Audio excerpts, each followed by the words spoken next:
Hello! ഇന്ന് നമ്മളുടെ അടുത്ത റെസിപ്പി എന്ന് പറയുന്നത് ഈ അള വെച്ചിട്ടാണ് കേട്ടോ. ഇത് ചുണ്ടെങ്ങ എന്നാണ് ഇതിനെ പറയുക. ചുണ്ടയ്ക്ക എന്നും പറയുന്നത് ഞാൻ കേട്ടിട്ടുണ്ട്. അപ്പോൾ ഇത് വളരെ ഹെൽത്ത് ബെനിഫിറ്റ്സ് ഉള്ള ഒരു സംഭവമാണ് കേട്ടോ. നമ്മുടെ ഈ അനീമിയ അതേപോലെ ഹീമോഗ്ലോബിൻ ഉണ്ടല്ലോ, ഹീമോഗ്ലോബിൻ കൂടാനായിട്ടാണെങ്കിലും അങ്ങനെ കുറേ ഉണ്ട്. നമുക്കത് സെർച്ച് ചെയ്താലൊക്കെ മനസ്സിലാവുന്നതാണ്. ഇത് നമുക്ക് വളരെ സുലഭമായിട്ട് നമ്മുടെ റോഡ് സൈഡെല്ലാം അങ്ങനെ കിട്ടുന്ന ഒരു സംഭവമാണ് കേട്ടോ. ഇത് പറിച്ചെടുത്തതിൻ്റെ തണ്ടെല്ലാം കളഞ്ഞ് ഇതിനെ ഒന്ന് നന്നായി വാഷ് ചെയ്തിട്ട് ഇതുപോലെ ഒന്ന് ചതച്ച് എടുക്കുക. എന്തേലും ഒരു ഇടിക്കല്ലില്ലേ, നമ്മുടെ ഇഞ്ചി വെളുത്തുള്ളി എല്ലാം കുത്തുന്ന ഇടിക്കല്ലുണ്ടാവുമല്ലോ, അത് വെച്ച് ഒന്ന് ഇടിച്ചിട്ട് ഒരുപാട് ചതയ്ക്കാതെ ഒരു ഇടി കൊടുത്താൽ തന്നെ ഈ പരുവം ആയിക്കോളും ആള്. അപ്പോൾ ഇങ്ങനെ ആക്കിയിട്ട് നമുക്ക് കുറച്ച് നേരം വെള്ളത്തിലിട്ട് വെക്കേണ്ട ആവശ്യമുണ്ട്. അത് അരമണിക്കൂറോ 1 മണിക്കൂറോ എത്ര സമയം വേണമെങ്കിലും നമുക്ക് ഇട്ട് വയ്ക്കാം. അപ്പോൾ ആ വെള്ളത്തിൻ്റെ കളർ എന്ന് പറയുന്ന ഒരു ബ്ലാക്ക് കളറായിട്ട് മാറും. ഇതിൻ്റെ ഒരു കറയാണത്. അപ്പോൾ അത് പോകുന്നത് നല്ലതാണ്. അപ്പോൾ കുറച്ച് നേരം വെള്ളത്തിലിട്ട് വെച്ച് നന്നായിട്ട് പിന്നീട് വാഷ് ചെയ്തെടുക്കുക. ഈ അരിമണി കുറച്ചൊക്കെ ഇതിനകത്ത് കണ്ടില്ലേ, ആ ഒരു അരിമണി പോലുള്ള കുറച്ച് പോയാലൊന്നും കുഴപ്പമില്ല. അപ്പോൾ നന്നായി അങ്ങനെ കുറച്ച് നേരം വെള്ളത്തിലിട്ട് എടുക്കുമ്പോഴാണ് ഇതിൻ്റെ കയ്പ്പൊന്ന് കുറഞ്ഞ് കിട്ടുക. കുറച്ച് കയ്പ്പ്, നമ്മുടെ കയ്പ്പയ്ക്കൊക്കെ കറി വയ്ക്കില്ലേ നമ്മൾ, എന്നാൽ കയ്പ്പുണ്ടെങ്കിലും നമ്മൾ ആ കറി കഴിക്കാറുണ്ട് അല്ലേ, അതിന് അത്രയും ഗുണമുള്ളത് കൊണ്ടാണ്. അതുപോലെ തന്നെ ഇതിന് ഒരു ചെറിയ കയ്പ്പൊക്കെ ഉണ്ട്. അപ്പോൾ ആ കയ്പ്പ് ഇങ്ങനെ വെള്ളത്തിലിട്ട് വെക്കുന്നത് കൊണ്ട് കുറഞ്ഞ് കിട്ടും. പിന്നെ ഈ അരിമണി അങ്ങ് മൊത്തത്തിൽ കളയണ്ട, കഴുകുമ്പോൾ പോകുന്നത് പോയിക്കോട്ടെ, പക്ഷെ ബാക്കി എടുക്കുക. പിന്നീട് നമുക്ക് റെസിപ്പിയിലേക്ക് പോവാം. ഓക്കെ. ഹലോ. ഇപ്പോൾ നമ്മൾ കുറച്ച് സമയം വെള്ളത്തിലെല്ലാം ഇട്ട് നന്നായിട്ട് ഒരു 2-3 ടൈംസ് വാഷ് ചെയ്തെടുത്തു. ഇനിയിപ്പോൾ ഇത് നമുക്ക് എങ്ങനെയാണ് കുക്ക് ചെയ്യുന്നതെന്ന് നോക്കാം. അതിനായിട്ട് ഒരു 3 ടീസ്പൂൺ ഓയിൽ ചേർക്കുക കേട്ടോ.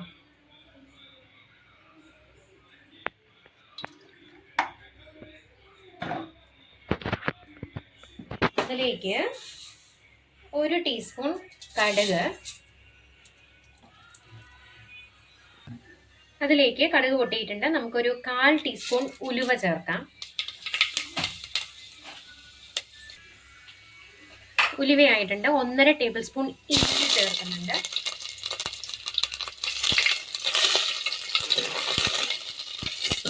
ഈ ഉലുവ ചേർക്കുന്നത് മീൻ കറിയുടെയൊക്കെ ടേസ്റ്റും മണവും എല്ലാം ഉണ്ടാവും കേട്ടോ. അതിനാണ് നമ്മൾ ഈ ഉലുവ ചേർക്കുന്നത്. അപ്പം ഇഞ്ചി ഒരുവിധമായിട്ടുണ്ട്. ഇനി ഞാനിത് ഇത്രയും ക്വാണ്ടിറ്റി, ഏകദേശം ഒരു ബോൾ ഉണ്ട് കേട്ടോ ചെറിയുള്ളി.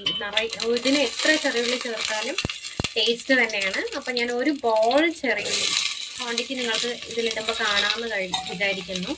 ഇത്രയും ഉണ്ട് വഴട്ടാനായിട്ട്. ഇതൊന്ന് ഇട്ട് കൊടുക്കുക. നല്ല സോർട്ട് ആവണം കേട്ടോ ഇത്.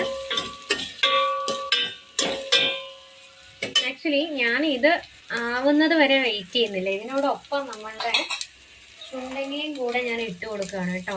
അത് ഒരു വഴൻ്റെ ഒരു പാകമാവുമ്പം ഇതും ഒന്ന് പാകമാവും. ഇതിൻ്റെ തൊലിയും ഒന്ന് സ്മൂത്ത് ആവേണ്ടതായിട്ടുണ്ട്. അപ്പോൾ ഇത് നന്നായിട്ട് ആ എണ്ണയിൽ കിടന്നൊന്ന് സ്മൂത്ത് ആവണം. എനിക്കിത് സെപ്പറേറ്റ് ഫ്രൈ ചെയ്യുന്നതിനോടൊന്നും താല്പര്യമില്ല. അപ്പോൾ എനിക്ക് ഇങ്ങനെ കുക്ക് ചെയ്യുന്നതാണ് ഇഷ്ടം. അതായത് ഡീപ്പ് ഫ്രൈയും അല്ല, എന്നാൽ ഈ എണ്ണയിൽ കിടന്ന് നല്ല ഒന്ന് സ്മൂത്ത് ആവുകയും ചെയ്യും. അപ്പോൾ എനിക്ക് ഇങ്ങനെ യൂസ് ചെയ്യുന്നതിനോടാണ് ഒരു ഹെൽത്തി ആയിരിക്കുമല്ലോ. അപ്പോൾ സെപ്പറേറ്റ് ഒന്നും ഞാൻ ഫ്രൈ ചെയ്യുന്നില്ല. ഈ ഉള്ളിയോടൊപ്പം തന്നെ അത് നന്നായിട്ട് വഴറ്റാൻ നോക്കുക.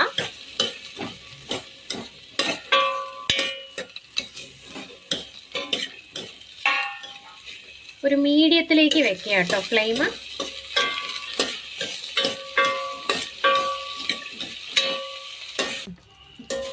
അപ്പോൾ അത്യാവശ്യം നമ്മളുടെ ചുണ്ടങ്ങയെല്ലാം ഒന്ന് കളർ ചേഞ്ച് ആയത് നിങ്ങൾക്ക് കാണാൻ പറ്റുമെന്ന് വിചാരിക്കുന്നു. അത്യാവശ്യം അതിൻ്റെ തൊലിയെല്ലാം സോഫ്റ്റായി വന്നിട്ടുണ്ട്. നമ്മുടെ ഉള്ളിയും നല്ലോണം വണങ്ങിയിട്ടുണ്ട്.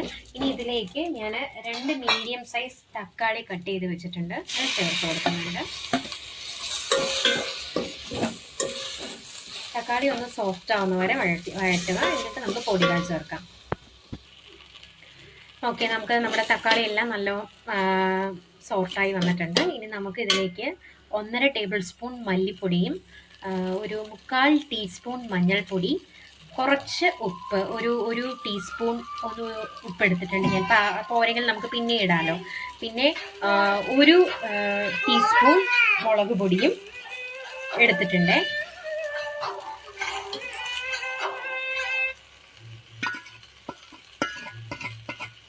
ഇടയിലൂടെ ഒന്ന് മോള് വന്നു പോയതാണ് കേട്ടോ. ഓക്കെ, ഞാൻ പറഞ്ഞല്ലോ അല്ലേ, ഒരു ടീസ്പൂണാണ് മുളക് പൊടി ഞാൻ എടുത്തിരിക്കുന്നത്. അതൊന്ന് ഇതിൽ വളരെ സിമ്മാക്കി വെച്ചിട്ട് ഫ്ലെയിം വളരെ കുറച്ചിട്ട്, കരിഞ്ഞു പോകരുത്, കരിഞ്ഞാൽ ടേസ്റ്റ് മാറും. അതുകൊണ്ട് ഒന്ന് നന്നായിട്ടൊന്ന് പൊടികൾ അതിൽ വറുത്ത് എടുക്കാം. അപ്പോൾ ഒരു കറിക്ക് നല്ല മണവും ആ കറിയുടെ കയ്പും എല്ലാം ഒന്ന് കുറയാൻ ഇതും ഹെൽപ്ഫുള്ളാണ്.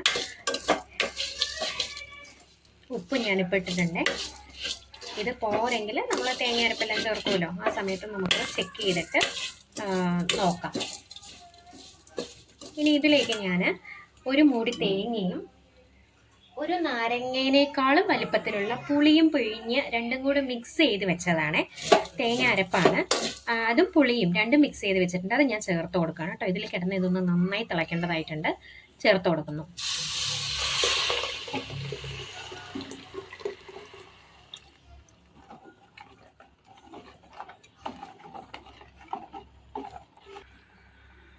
അപ്പോൾ തേങ്ങ അരപ്പ് ചേർത്തിട്ടൊന്ന് നന്നായി തിളയ്ക്കണം കേട്ടോ. ഇത് നന്നായി ഒന്ന് തിളച്ച് ആ തേങ്ങയൊന്ന് ഒതുങ്ങാനായിട്ടുണ്ട്.